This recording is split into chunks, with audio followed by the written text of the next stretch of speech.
Welcome home, racing fans. Hope you all are having a great one out there. Just had to say a few words here about the latest from Revoslot that I just picked up. Not particularly a new mold, but the Warsteiner edition.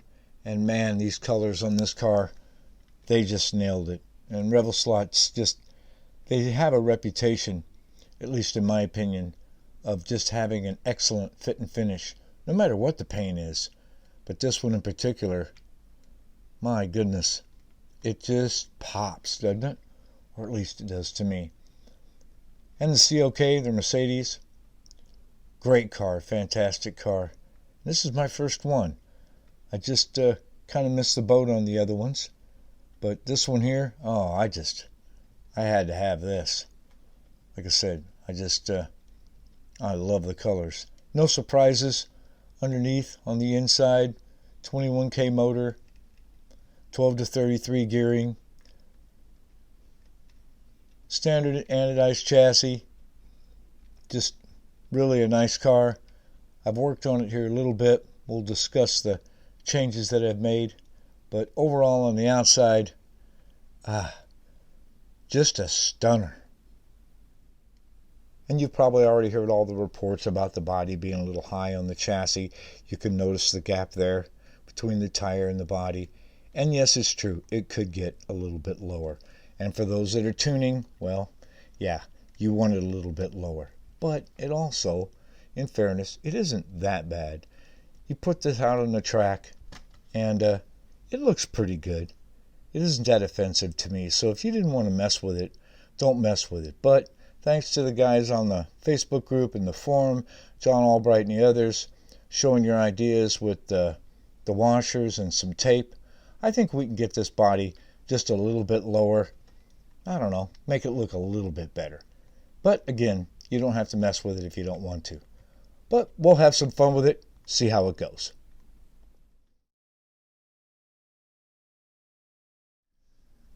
Something I think you'll find interesting is the mirrors are not installed on the car out of the box. Rather, they're inside the box, a little Ziploc pouch here, and there's not one, but two sets. I'm really impressed by that. We're lucky to get one set from anyone else, much less two. And there's also a spare hood ornament for in case you break this one off, which, if you're anything like me, during hard racing, this little thing isn't going to last long. So they include one in here. Thanks, Revoslot. I really appreciate that. Not all cars have this option, but you should be aware that this one does. You'll notice these extra holes right here. And you can take your chassis float nuts and mounts right here and move them to the front. And based on advice from some other racers, that's exactly what I'm going to do. We'll see what happens. So we've covered this in the past, but real quick, you know these cars are a bit more advanced. That means you have to kind of go through them yourself, make sure everything is aligned properly, that you have no binding, that your set screws are secure.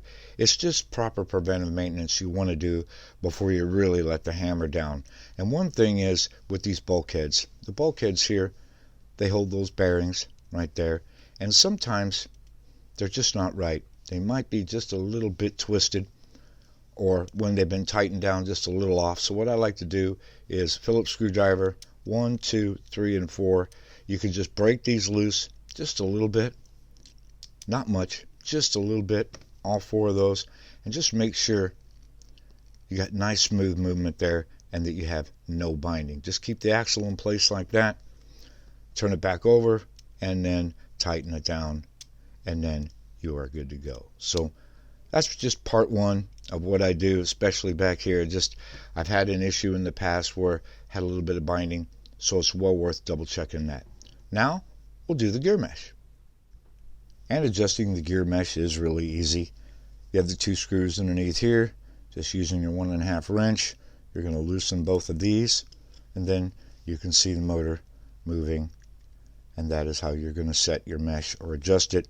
I still like a good old piece of notebook paper. Just bringing that there and bringing the motor over just a little bit there, not too much pressure. You'll find that sweet spot. Just turn it. Yeah, that feels pretty good. Don't want to put too much pressure there. Then we'll just turn around, tighten it up, secure it, You don't have to over torque these yet because you're just checking the mesh to make sure they're okay. There we go. Yeah, that feels pretty good to me. So take that out, just like that. Now we can get a visual on this, just checking, and yep, looks pretty good. And it feels good. And you guys know what that means. You can hear it, you can feel it, and you can see it if it's off. So put a little power to it just to double check it, but I think we're good to go. Okay, time to talk about braking and lubrication. Oh, we could just have chapters of this. You might as well talk about what women really want. We can just go and go and go with all sorts of opinions. I'll just give a couple of mine at work. The Mother's mag and aluminum polish. It's a good paste to use for braking in the gears, for a little bit of break-in, but not a lot. As you can see in this example, I've just done just a very, very, very light coat. I see a few people, they're just too heavy-handed. You're going to get a little cast off here no matter what you do, but this is the way I do it. Just rubbing it in there, and I'm making sure as I rotate that both gears are fully coated and we're good to go. So that works. Also, what works, if you don't have any of that, good old-fashioned turtle wax rubbing compound. Just a little bit goes a long way. Like I said, it's just everybody has their own preferred mixture of what they do. I just know that this works. But you know, this turtle wax right here, I just want you to know it's been down here for like 15 years. Don't use a whole lot. A little bit goes a long way.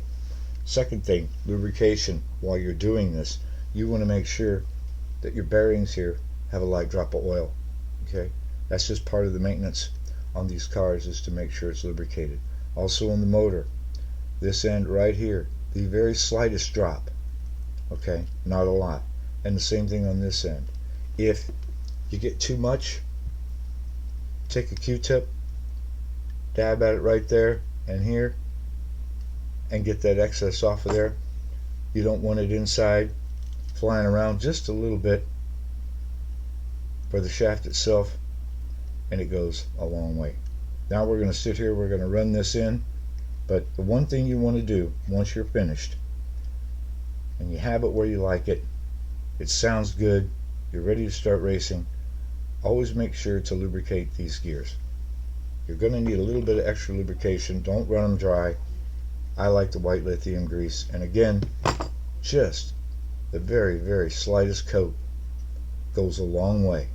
So now that you got your mesh set, we'll do some gear break-in, but it's going to be good to go, nice and smooth.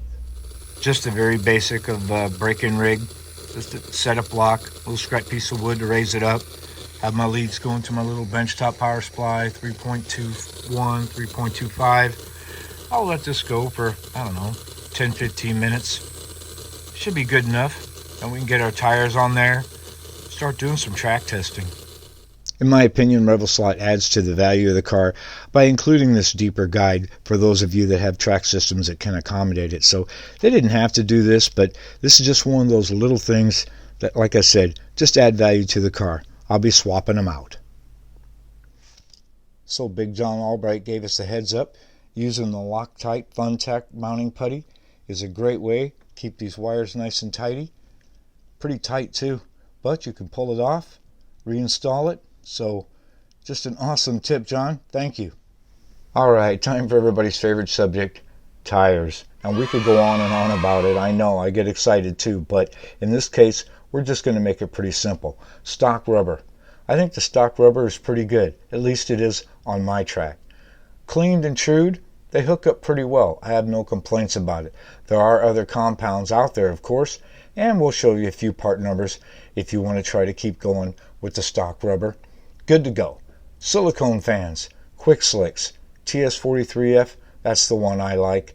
It just fits really well and it has the profile that I think looks the best. So I think that the 43s are the way to go. That's just me. As far as your thing goes, it's Paul Gauge all the way, 2012-5 LMDF, and that's exactly what I'm going to put on this car for testing today.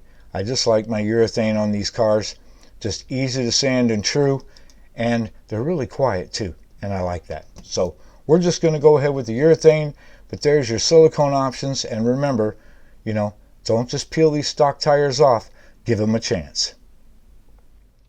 Inspecting the front tires, you'll notice the mold line going around, and you might see some flash molding. Well, you don't want that sticking up. That's just going to cause you some problems. If you have a tire machine, you know the deal. Get it in there, clean it up. If not, an X-Acto blade, that'll clean this up. Just scrape it across there,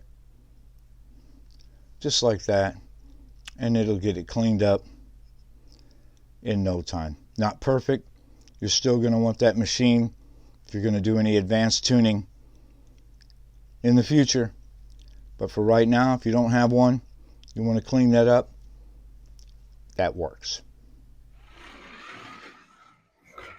It'll quiet down a little bit with some break-in time, but a little bit more. So I've ran a fair amount of laps on it now. Stock tires. All I've done is change the guide. And it's quick, responsive, like most of the other Revoslot cars are. I am not unhappy. I feel these cars really bring us a lot of value. Just my opinion, of course, but there are a few folks out there feel the same way. Pretty popular brand overall. So if you're on the fence, what better time than right now, especially with cars this cool. So I've ran a few laps. A lot of these were low voltage test laps, but it's breaking in just fine. So not bad at all in stock form. A couple more adjustments. We'll see how it goes. To lower the body a little bit, remove the standard cups. They're right around 1 millimeter thick, and I've went to a 1/2 mil from MR Slot Car. These rubber washers, they work great. To hold them in place whenever I put the chassis on, I just gave it a light coat, just a little bit of the clear nail polish, and that just holds them in place so you can put the chassis on. If you don't have these washers, you can use anything. You can use tape, you can use standard shims, anything. Just secure them first. That way it's easier to get the chassis on. They're not moving around, and you can get the mount screws in. There we go. Just a 1/2 mil. Just a little bit lower, but I think that looks good. Fills it out pretty nicely. Zoom in there a little bit more. Yeah, that'll do for me. Alright, just those couple changes. Move the mounting screws up here to the front. Have the washers in here, dropping at a 1/2 mil like we just showed. And when I put these screws in, I don't torque them down all the way.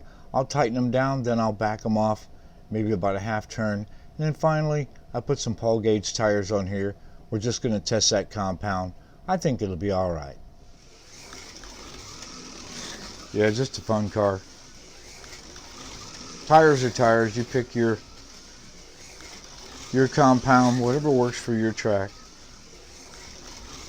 Gives you the results that you want. Nice and smooth, quiet. A little bit lower. Doesn't hurt a thing. We still have clearance on the track. Well, I tell you, I can just feel my wallet getting lighter, because now I'm going to have to just get a couple of more. Hopefully you can get a couple folks to come over here and race with me. Very, very nice. Oh yeah, not bad. We're getting a little bit better. 3584. Very respectable. And there you have it, just a little bit of tuning. Some nice laps here on the old home track. And wow, what a great car. The only thing this car is missing is you. It just needs a good owner and a tuner. It just needs someone to just wring it out for all it's worth. And if that's you, then I really think you should give Revoslot a try. These cars got quality components on the inside, and man, they just look good doing it. You can ask any other owner out there. the fit and finish on this paintwork on the body is just really second to none. I think they just do a fantastic job on the outside and on the inside. So they're just waiting for somebody like you to get a hold of them and just ring them out. Anyway, love to hear your comments online. If you already have one of these cars, please chime in. Let us know what you think, your tuning tips. Really appreciate that. And thank you, LEB Hobbies, for excellent service once again. You never disappoint, just like Revoslot. Hope you all have a great one out there. We'll talk to you soon.